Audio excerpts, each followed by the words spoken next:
nga ng listahan itong si Congressman Leandro Leviste sa allocables or he claims that this list actually comes from the office of Undersecretary Maria Catalina Cabral, no?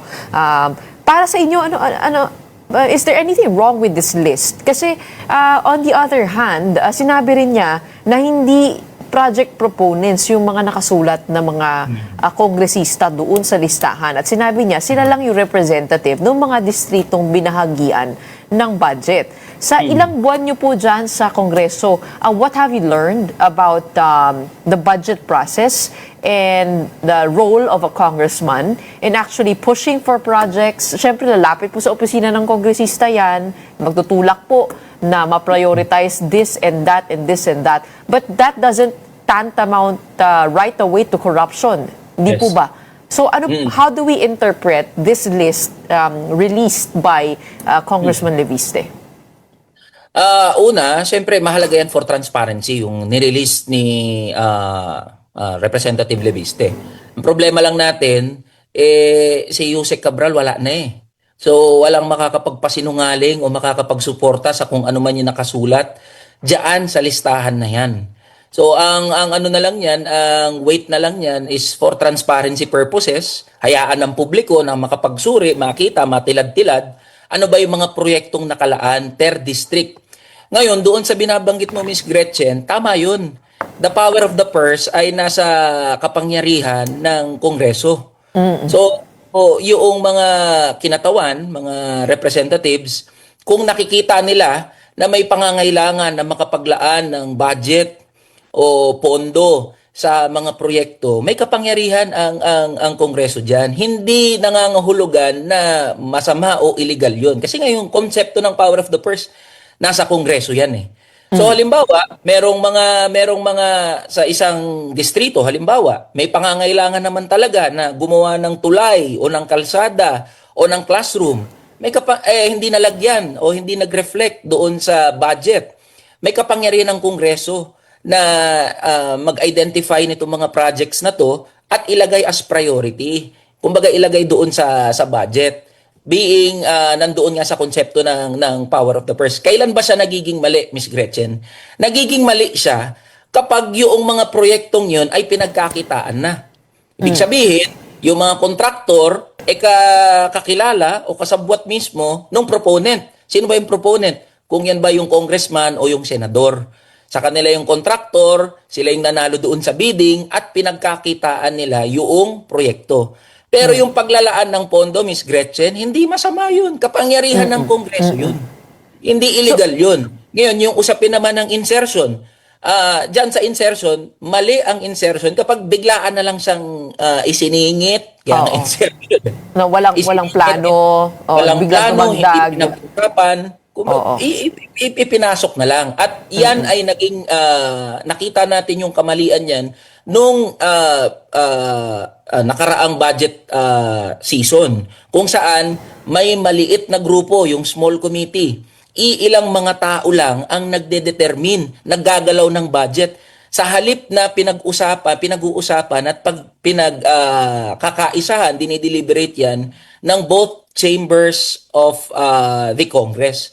Ang nangyari before, di ba, sina Representative Zaldico at ilang mga kasama lang doon sa small committee, yung nagdetermine saan natin ilalagay yung mga budget, ano yung mga diversions, cuts and diversions, doon siya nagiging mali, Ms. Gretchen. So paano po kaya magagamit itong mga dokumentong ito para doon sa flood control investigation?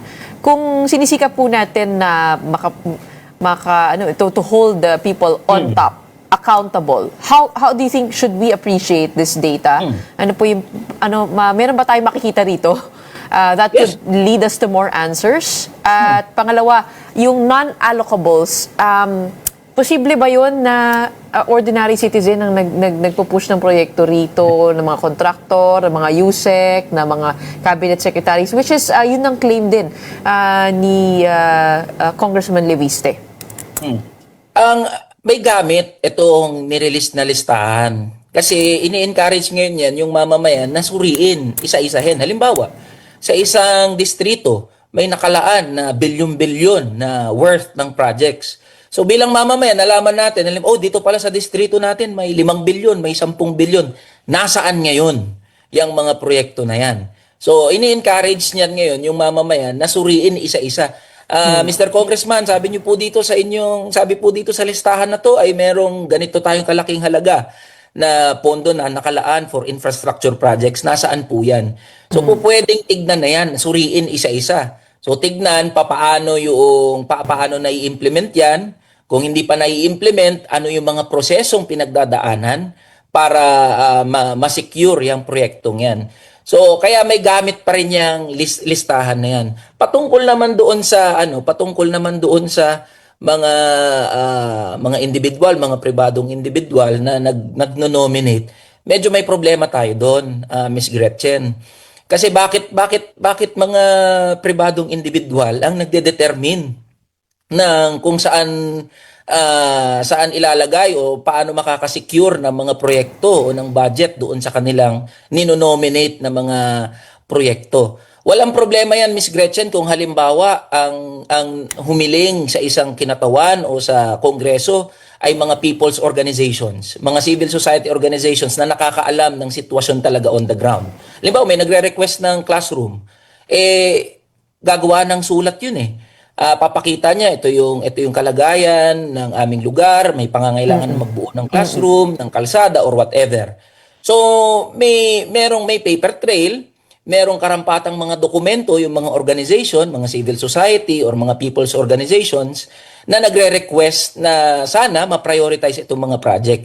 Maganda yun kung ganun ang siste. Pero kung mga individual at mga makapangyarihang mga individual na merong koneksyon sa iba't ibang level ng bureaucracy, definitely may mali na doon. Dahil ginagamit yung posisyon o yung koneksyon para makapag-secure na ang mga proyekto. At ang mas magiging mali dyan, Ms. Gretchen, sila na nga yung nag-request ng proyekto, sila na nga yung nag-nominate ng proyekto, tapos makikita pa natin yung mga kontraktor pagdating doon sa implementation, kaugnay din sa kanila. So may conflict of interest na agad.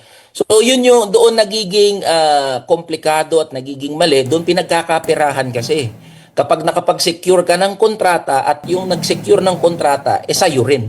So pinagkakakitaan mo yung pera ng taong bayan, yung proyekto sa DPWH.